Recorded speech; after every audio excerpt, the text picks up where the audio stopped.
Antes que nada, mi inmenso placer por estar aquí en Bogotá, en Colombia.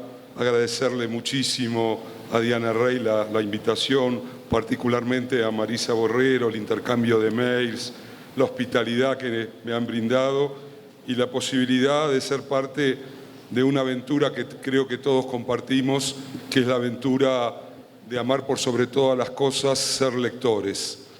Yo voy a leer un texto, generalmente no leo, pero hoy tenía ganas de leer porque el homenaje es al texto escrito, al texto narrado. Así que voy a leer un texto que se llama Lecturas y lectores, de la memoria de la infancia a los tiempos acelerados del semiocapitalismo.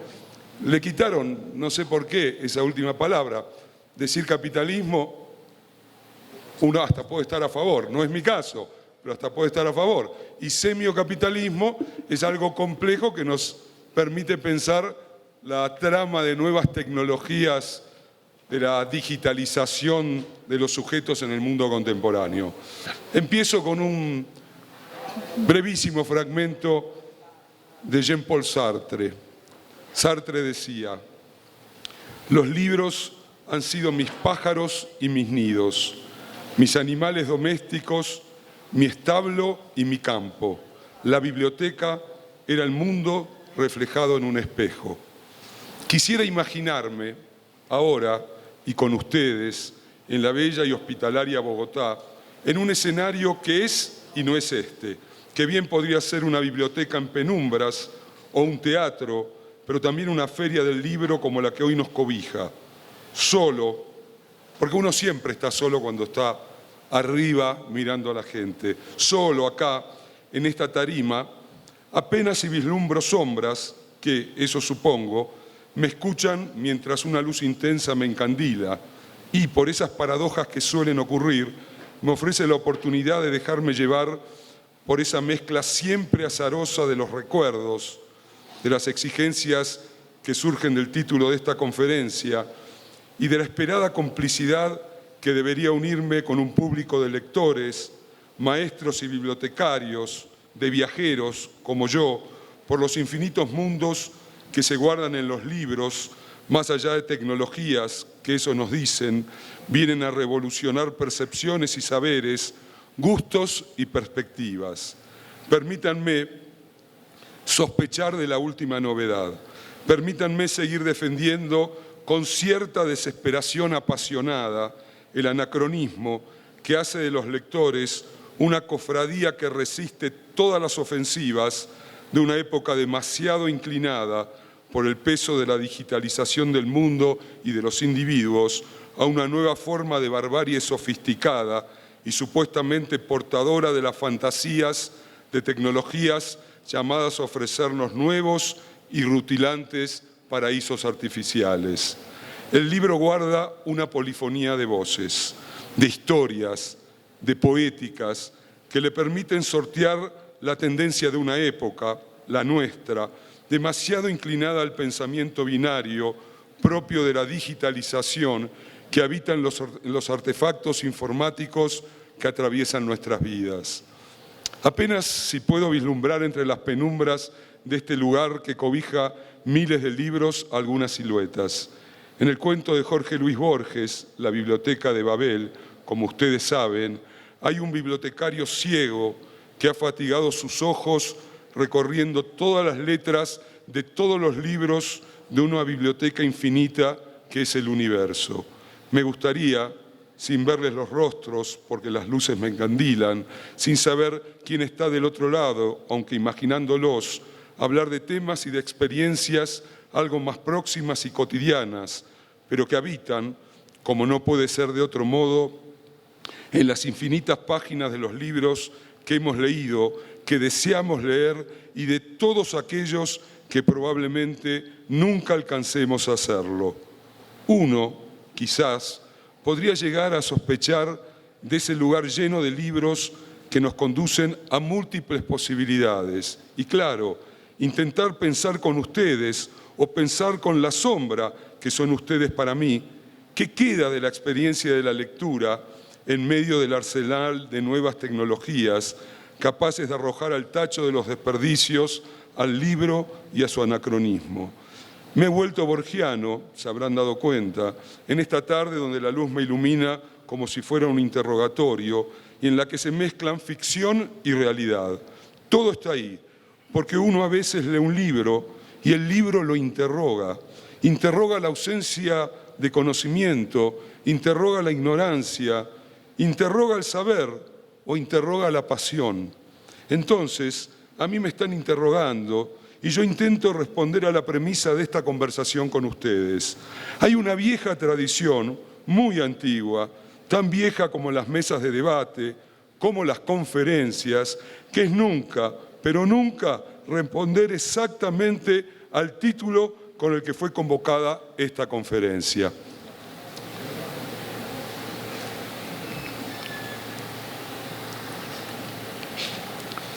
Yo la verdad es que confieso, es una confesión,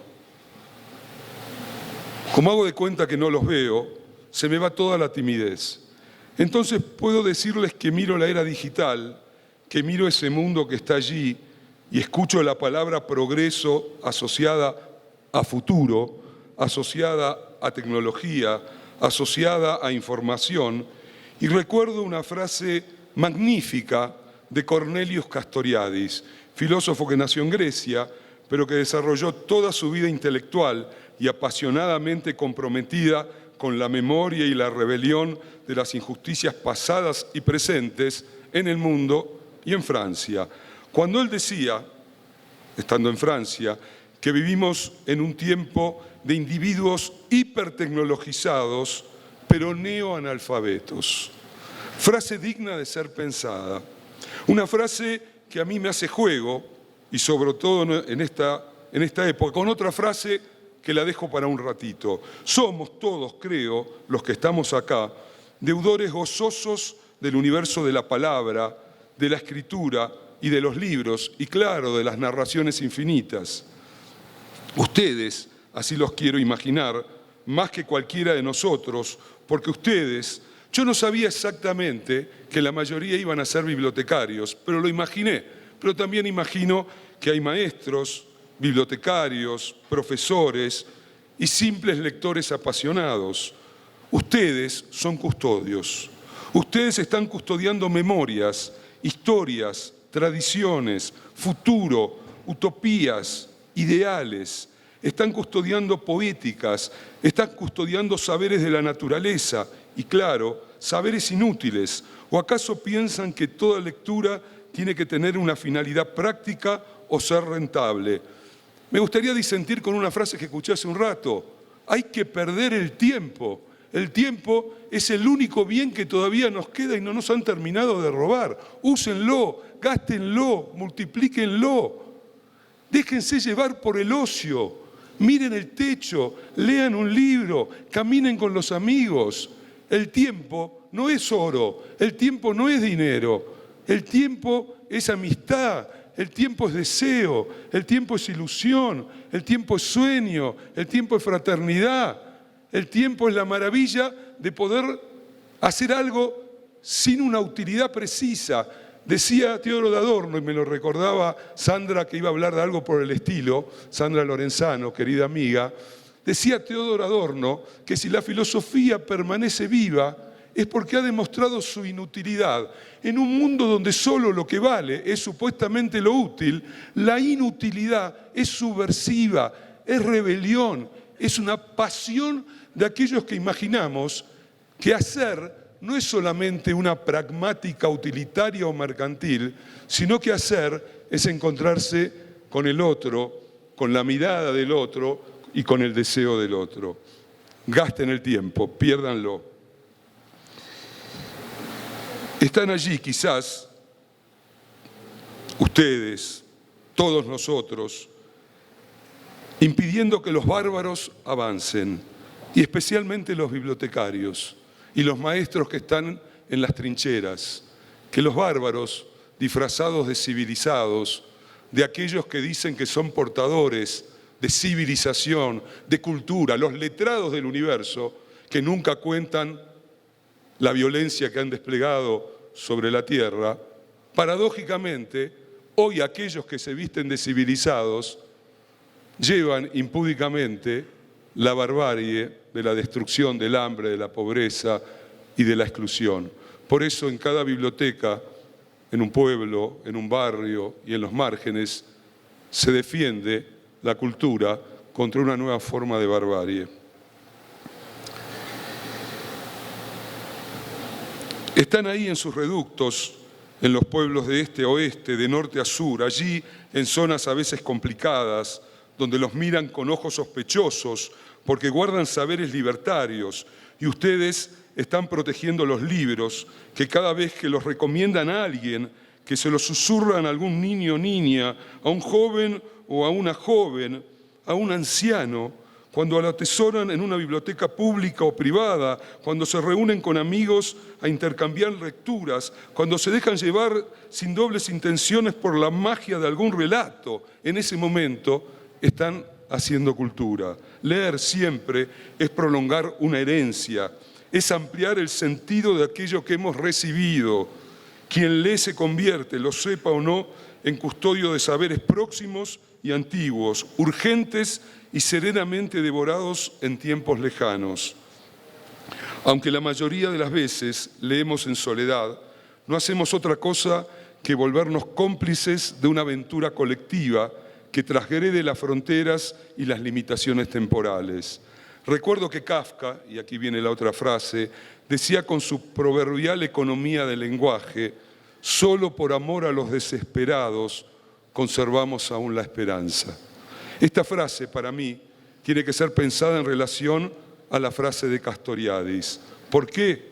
Porque me parece que nosotros tenemos que pensarnos y pensar la biblioteca, entendida como el sitio imaginario que cobija todas las lecturas, como un lugar en el que seamos capaces, quizás como un efecto quimérico, como una forma de ilusión, de hacer el esfuerzo de convertir, seguramente es parte de sus experiencias, la biblioteca o el aula o una conversación entre amigos o con desconocidos en ese lugar que todavía, al mismo tiempo que se lee, se conversa y al mismo tiempo que cada uno se encuentra con el libro que fue a buscar, también se puede encontrar con otros libros, con otras ideas, con otras tradiciones.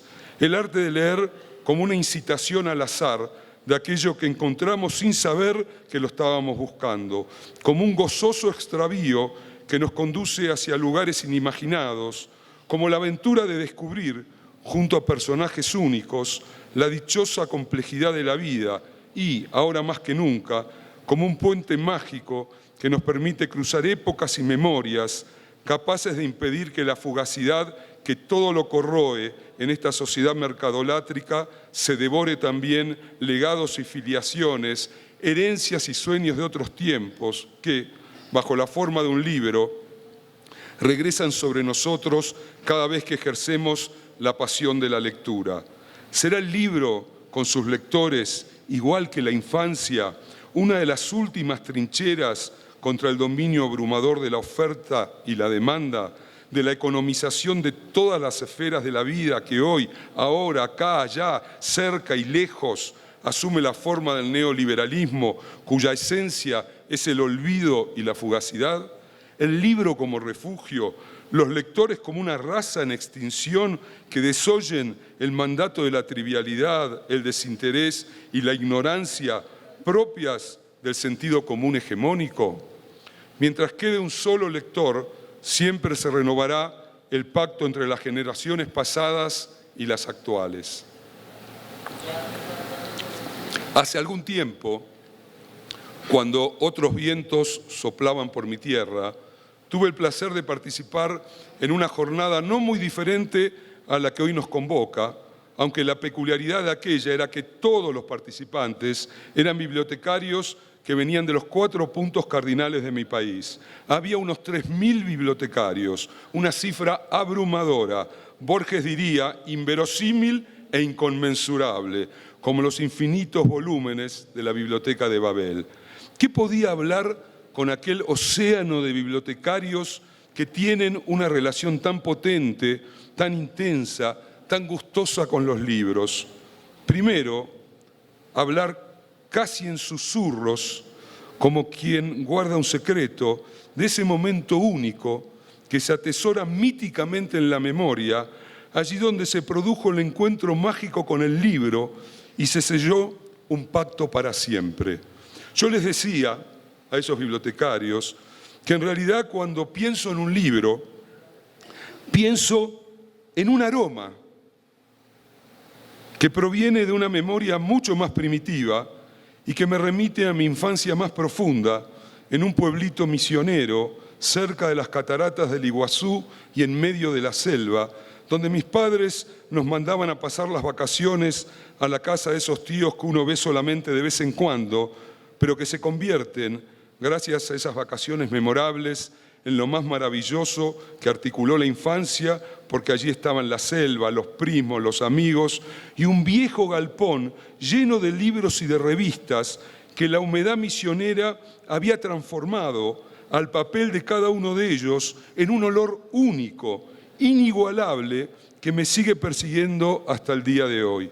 Cada vez que tomo un libro, que por lo menos tenga 30 o 40 años, porque ahora la tecnología con la que se fabrica el papel hasta nos quitó la posibilidad de oler de verdad un libro. Lo abro, lo huelo, y si me devuelve ese aroma del papel húmedo, inmediatamente, como si fuera un déjà vu proustiano, regreso a ese pueblito misionero, a esas tardes de la infancia, cuando llovía a cántaros y sentíamos extasiados el ruido de la lluvia en el techo de chapa, y ahí nos encontrábamos con Sandokan, con Huckleberry Finn, con Oliver Twist, con los hijos del Capitán Grant, con Colmillo Blanco, con Sherlock Holmes, con Martín Fierro, con los inolvidables personajes animales de Cuentos de la Selva. Y con ellos vuelven los autores más amados, Emilio Salgari, Mark Twain, Charles Dickens, Julio Verne, Jack London, Conan Doyle, Horacio Quiroga. Sencillamente, en esos momentos, la felicidad regresa sobre mí. Manías de viejo lector, tal vez.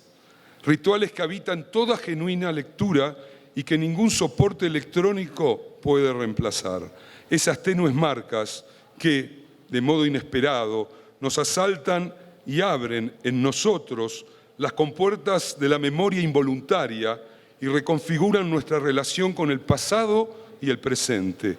Cada libro que uno cobija en su biblioteca guarda una experiencia, esboza una búsqueda, rememora un instante de felicidad o de temor, nos recuerda lo que perdimos o a quienes amamos, nos habla de peligros y de oportunidades, de fidelidades utópicas y de apuestas riesgosas. Por eso nada, absolutamente nada, puede reemplazar a aquel olor misionero o aquella textura del libro, de los infinitos libros que fueron construyendo nuestras vidas.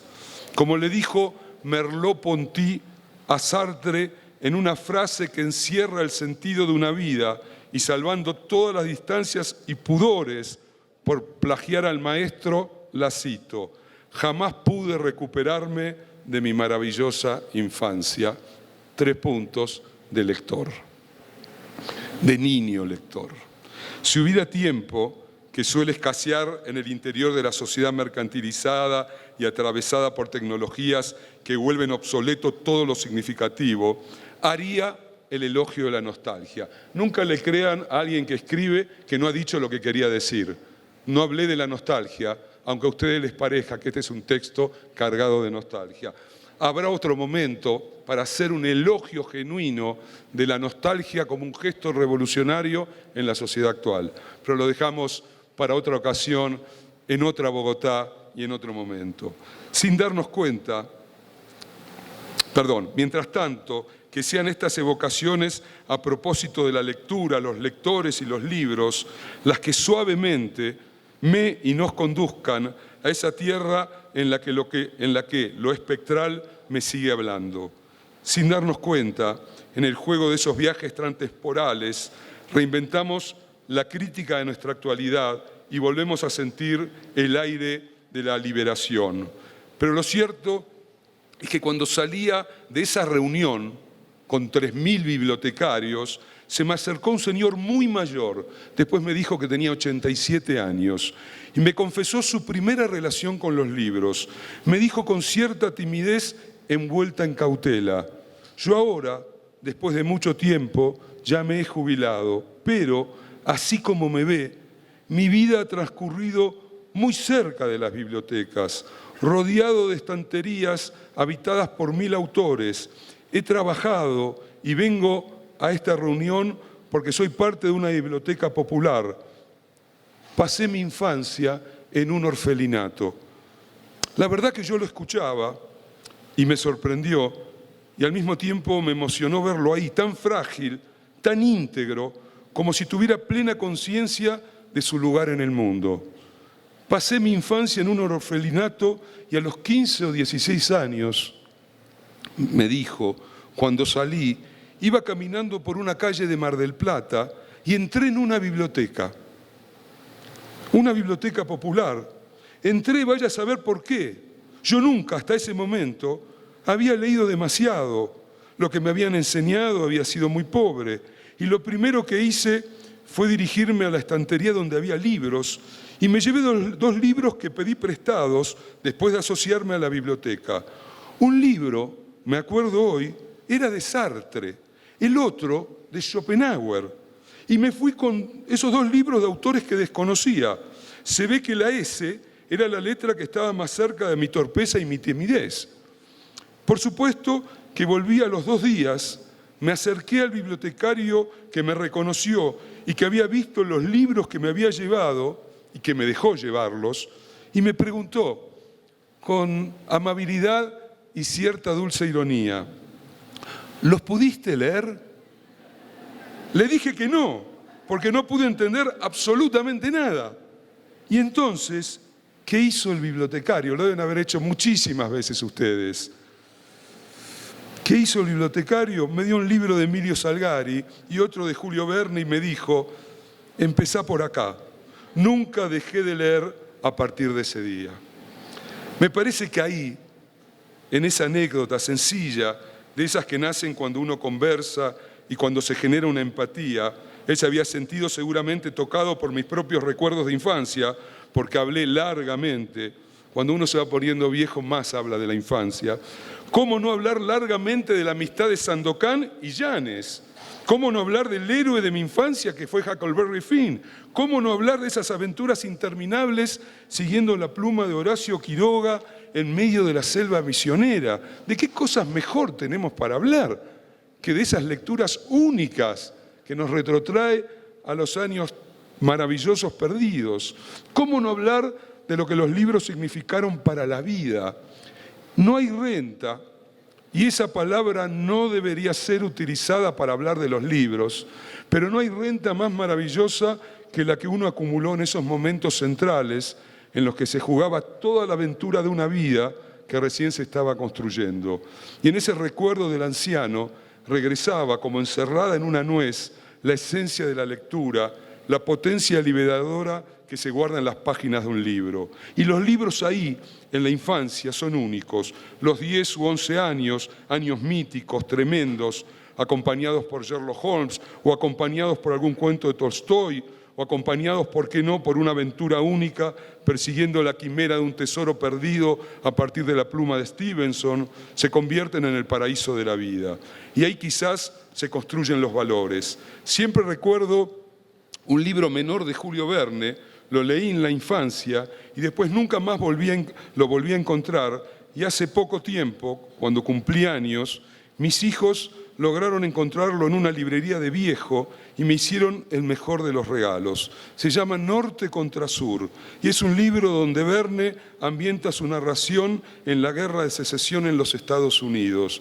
Es la aventura de un joven blanco con un esclavo negro, esclavo en la plantación de sus padres, y es la aventura de la libertad, de la amistad y de la fraternidad. Ese libro me marcó de una vez y para siempre en términos de valores, de sensibilidad y de una visión del mundo de la que nunca me he desprendido. Después iban a venir los años de la adultez, de las desilusiones, de las apuestas fallidas, de las derrotas incluso, pero cuando uno en esa experiencia única se encuentra con el sueño con la ilusión, también se encuentra con el laberinto de la vida, porque la experiencia de los lectores es equivalente a la experiencia de la biblioteca. Uno nunca está seguro, cuando abre un libro, hasta dónde va a llegar. Es como entrar a una librería dispuesto a comprar un libro y se termina llevando uno distinto al que imaginaba comprar.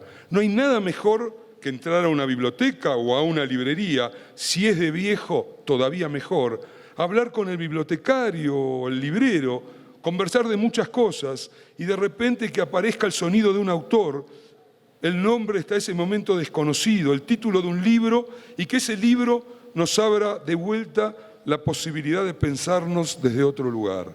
Las lecturas de infancia, su encarnadura en los recovecos de la memoria, son el resto que nos salva en momentos de zozobra e intemperie, cuando nos domina la desilusión y la falta de esperanzas. Entonces,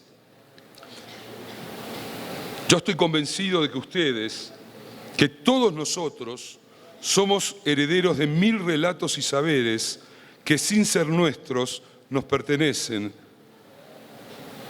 Todos nosotros tenemos un enorme desafío, un doble desafío, podría decirlo así: ser custodios, estar allí como los que defienden una maravillosa tradición, que es la tradición de la lectura, del paraíso de la lectura y de la condición única de la lectura. Custodios de un saber que está amenazado, porque una de las características de la sociedad contemporánea es que nada está garantizado si no somos nosotros, como experiencia colectiva, como constructores de una ciudadanía más libre, más democrática, más igualitaria, si no somos nosotros los que garantizamos la defensa de aquello que consideramos esencial para una buena vida. No hay libros, no hay lectores, si la masacre cotidiana sigue bajo la forma de la pobreza, la exclusión y la desolación social, apartando a millones y millones de seres humanos de la mera posibilidad de una existencia digna.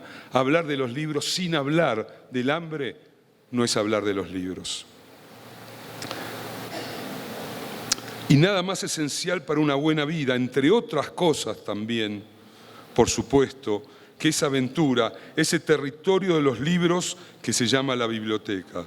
Así como hay bibliotecas públicas, también está la biblioteca de cada uno, y cuando uno se enfrenta a una biblioteca, sea la propia o la biblioteca de todos, lo que sabe es que al mirar sus estantes está viendo el mundo, la complejidad, la estructura laberíntica, lo inconmensurable, la diversidad, los desafíos de lo que no tiene una sola dirección ni una única alternativa. El dogmatismo, el narcisismo de sentir que uno es poseedor de una verdad revelada, se terminan cuando uno entra en una biblioteca, porque lo que nos devuelve la biblioteca genuina es siempre la proliferación, las divergencias, la diversidad de un sinfín de narraciones, de aventuras del pensamiento y de la vida, de tragedias y de ideales hallados y perdidos.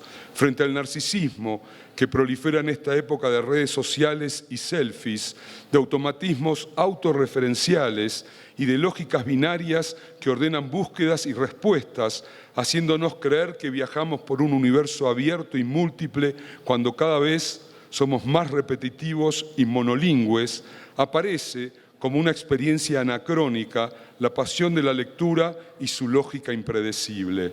Leer ha sido desde siempre interpretar, modificar, traducir, traicionar, dialogar, inventar.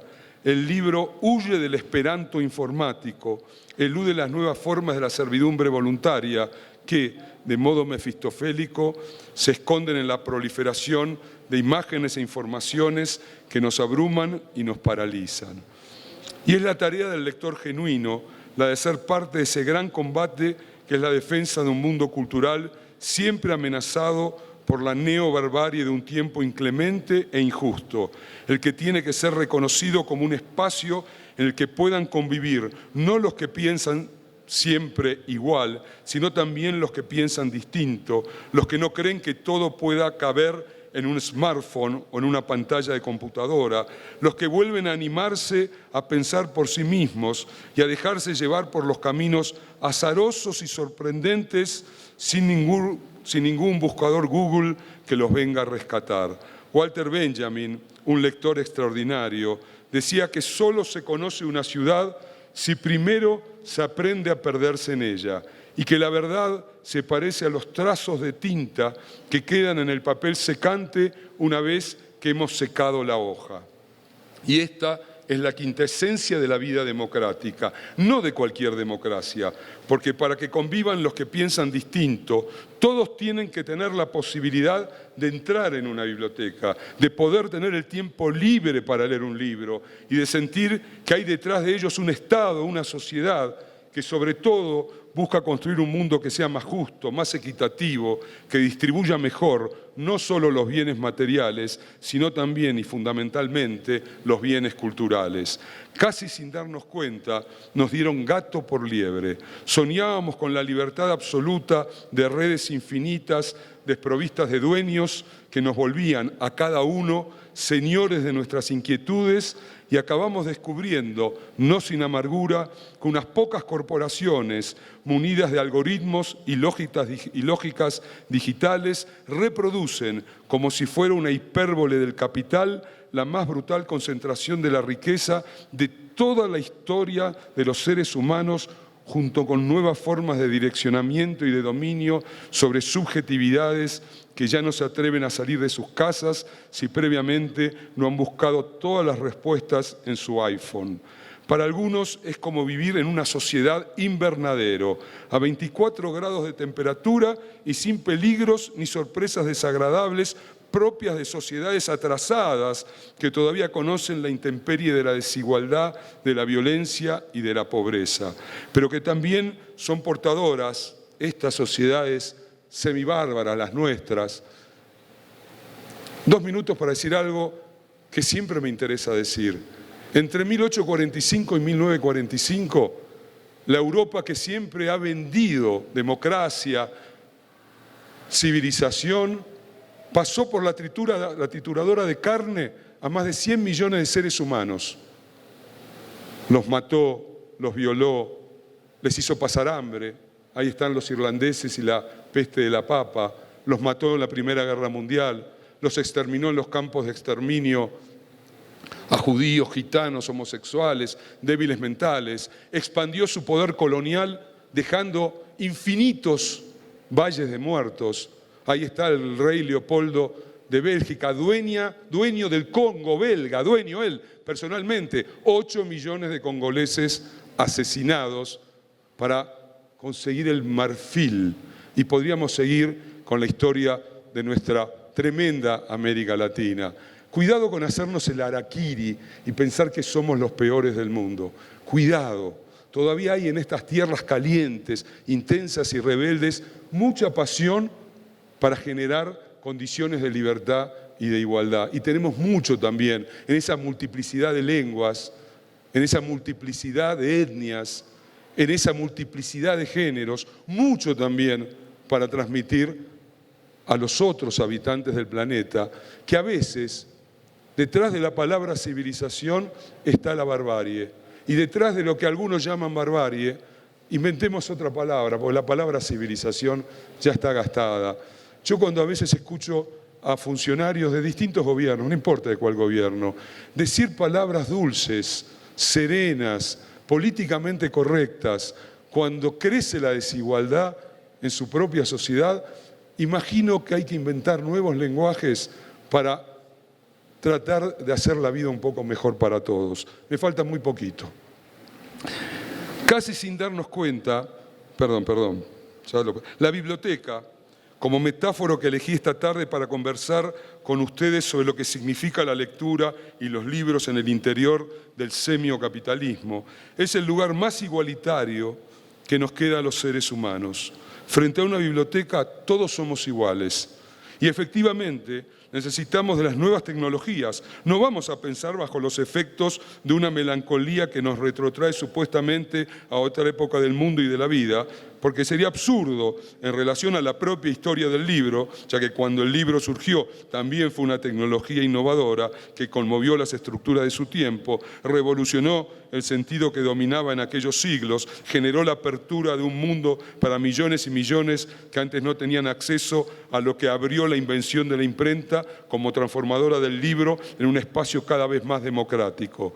Hasta que la imprenta no transformó la posibilidad del acceso al libro a quienes no lo tenían, porque era un objeto caro y para pocos, el libro permaneció como algo que estaba allí, pero que no estaba. Por eso, cuando la imprenta surgió, Europa se revolucionó, se transformaron las formas culturales y comenzaron a cambiar las sociedades. Entonces nosotros, amantes de los libros, no podríamos tachar el desafío de las nuevas tecnologías. Y eso no significa que las festejemos como algo per se maravilloso, ni mucho menos. Al revés, tenemos que seguir siendo no solo custodios de la cultura del libro, sino que tenemos que, en tanto lectores, saber sospechar de todo aquello, que se ofrece como la última panacea. Ser maestros de la sospecha es parte de una tradición de lectores críticos. Defender las bibliotecas materiales y a los lectores de carne y hueso es dejar, y no veo que pueda ser de otra manera,